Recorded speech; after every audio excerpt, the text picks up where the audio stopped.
Assalamualaikum warahmatullahi wabarakatuh. Hari ini kita lanjutkan pelajaran kita tentang senyawa pembentukan larutan elektrolit. Nah, kalian kan sudah mempelajari minggu kemarin tentang larutan elektrolit dan larutan non-elektrolit. Sekarang kita membahas tentang senyawa pembentuknya. Ternyata larutan elektrolit itu merupakan senyawa ion dan senyawa kovalen. Artinya, larutan elektrolit itu senyawa pembentuknya terdiri dari senyawa ion maupun senyawa kovalen. Sebelumnya, kalian harus mengetahui terlebih dahulu senyawa pembentuk dari larutan elektrolit itu. Ternyata ada 3 senyawa pembentuknya, yaitu terdiri dari zat padat, zat lelehan atau cairan, dan zat larutan. Yang kita bahas pertama, yaitu ibu ambil dulu dari zat larutan atau zat terlarut. Pada zat larutan atau zat terlarut ini, bagaimanakah senyawa pembentukan dari senyawa ion maupun dari senyawa kovalen? Mari kita lihat penjelasannya. Nah, kita lihat di sini ternyata ada beberapa penjelasan tentang senyawa ion maupun senyawa kovalen pada zat terlarut atau zat larutan. Yaitu yang pertama, senyawa ion. Senyawa ion merupakan senyawa yang terbentuk dari ikatan ion. Sedangkan senyawa kovalen merupakan senyawa yang terbentuk dari ikatan kovalen. Kemudian, pada senyawa ion, jika zat terlarutnya berupa senyawa ion, maka senyawa tersebut akan dapat menghantarkan arus listrik dengan kuat. Bisa juga disebut sebagai larutan elektrolit kuat. Berarti pada senyawa ion, larutan elektrolitnya yaitu larutan elektrolit kuat. Contohnya ialah larutan garam. Contoh senyawanya NaCl, NaBr, CaCl, BaCl, MgOH 2 kali, dan kalian bisa juga mencari senyawa lainnya di internet. Kemudian, sedangkan senyawa kovalen, jika zat terlarutnya berupa senyawa kovalen, maka senyawa tersebut bisa berupa ada 2, kovalen polar ataupun kovalen non-polar. Mari kita bahas apa yang dimaksud dengan kovalen polar dan kovalen non-polar. Di sini senyawa kovalen tadi kan terbagi menjadi 2, kovalen polar dan kovalen non-polar. Ternyata pada kovalen polar, larutan akan dapat menghantarkan arus listrik secara kuat ataupun lemah. Sedangkan pada kovalen nonpolar, larutan tidak akan dapat menghantarkan arus listrik. Sehingga yang bisa terjadi pada larutan kovalen polar ini bisa larutan elektrolit kuat dan larutan elektrolit lemah. Ada 2 kemungkinan. Bisa terjadi larutan elektrolit kuat maupun larutan elektrolit lemah. Sedangkan pada senyawa kovalen nonpolar, karena dia tidak dapat menghantarkan arus listrik, maka dia termasuk larutan non-elektrolit. Nah, kalau pada senyawa kovalen polar, tadi kan ada larutan elektrolit kuat. Contohnya yaitu asam kuat, di mana contoh senyawanya seperti HCl, HBr, Hi, HNO3, dan H2SO4. Ada banyak lagi, kalian bisa cari saja sendiri. Kemudian pada larutan elektrolit lemah, contohnya yaitu asam lemah. Contoh senyawanya seperti CH3COOH, HNO2, H3PO4, H2SO3, dan NH3. Banyak lagi yang lain. Kemudian untuk di senyawa kovalen nonpolarnya tadi kan larutan non-elektrolit. Contohnya seperti urea, gula, alkohol, etanol, C2H5OH atau benzena C6H6.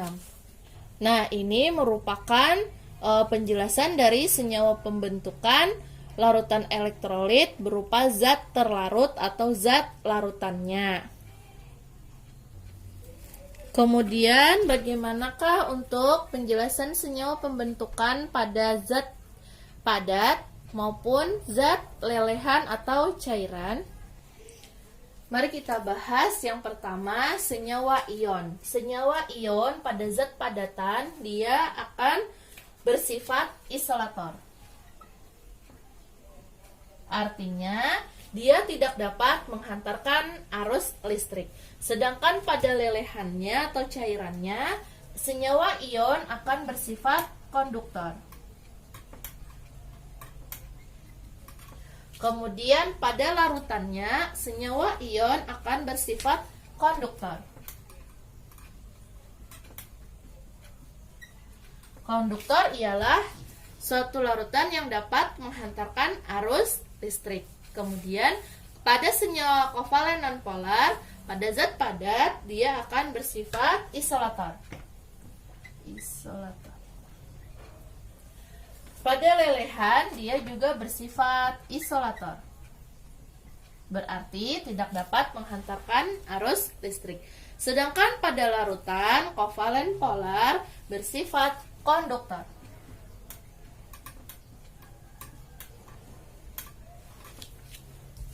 Nah, untuk senyawa kovalen nonpolar, karena dia termasuk larutan non-elektrolit, maka pada seluruh zat, padatan, lelehan maupun larutan, dia bersifat isolator. Padatan isolator, lelehan isolator, dan larutan isolator. Nah, inilah perbedaan dari semua senyawa pembentukan larutan elektrolit pada zat padatan, lelehan, maupun larutan. Paham? Nah, yang terakhir pembahasan kita tentang aplikasi larutan elektrolit dalam kehidupan sehari-hari. Yang pertama yaitu contoh di buku minuman isotonik. Ternyata minuman isotonik itu merupakan contoh dari larutan elektrolit. Kalian kan tahu minuman isotonik itu kalau pada yang dijual di toko-toko atau warung-warung minuman isotonik itu seperti Pocari Sweat. Selain itu kalian bisa cari lagi minuman isotonik lainnya. Nah, kita lihat di sana minuman isotonik itu katanya dapat menggantikan cairan tubuh yang hilang. Ternyata minuman tersebut memiliki komposisi hampir sama dengan cairan tubuh seperti elektrolit dan komposisinya yang dirancang dengan tekanan osmotik sama dengan tekanan darah dalam tubuh. Contohnya seperti NaCl.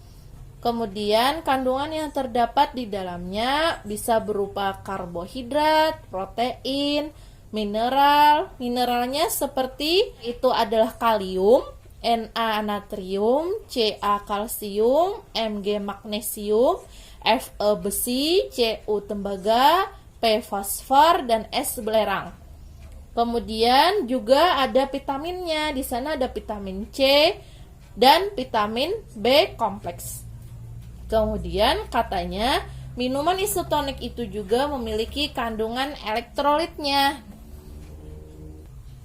Nah, pada minuman isotonik ini pun mempunyai kandungan elektrolitnya. Ternyata yaitu berupa unsur Na+, K+, Ca2+, Mg2+, dan Cl-.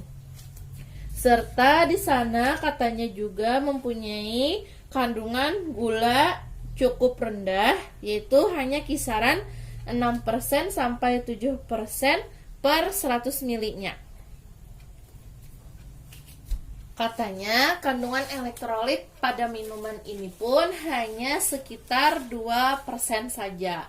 Sedangkan sisanya 98%-nya berupa air. Contoh kedua yang ada di buku yaitu aki. Ternyata aki adalah sebuah alat yang dapat menyimpan energi umumnya energi listrik dalam bentuk energi kimia. Nah, secara fisik, aki terdiri atas dua kumpulan pelat yang dimasukkan dalam larutan asam sulfat encer atau H2SO4. Kemudian larutan elektrolit itu ditempatkan pada wadah atau bejana aki yang terbuat dari bahan ebonit atau gelas. Nah, kemudian kedua belah pelat terbuat dari timbel atau Pb, dan ketika pertama kali dimuati maka akan terbentuk lapisan timbel dioksida atau PbO2 pada pelat positif. Nah, kemudian di sana proses kimia yang terjadi pada aki dapat dibagi menjadi dua katanya, yaitu selama digunakan ataupun dimuati kembali atau disetrum. Nah, inilah aplikasi larutan elektrolit dalam kehidupan sehari-hari. Untuk contoh yang lainnya kalian bisa cari di internet. Oke, paham? Kemudian ada soal, silakan dijawab. Yang pertama, halaman 11 uji kompetensi A, nomor ini. Kemudian halaman 14 yang B, nomor 1 dan 3 saja. Kemudian halaman 16 yang A, perbaikan A, nomor 1 sampai 5. Kemudian halaman 16 yang B-nya nomor 3 dan 4 saja. Oke, terima kasih banyak untuk perhatiannya hari ini. Semoga kalian bisa dan paham penjelasan Ibu hari ini. Salah khilaf mohon maaf. Assalamualaikum warahmatullahi wabarakatuh.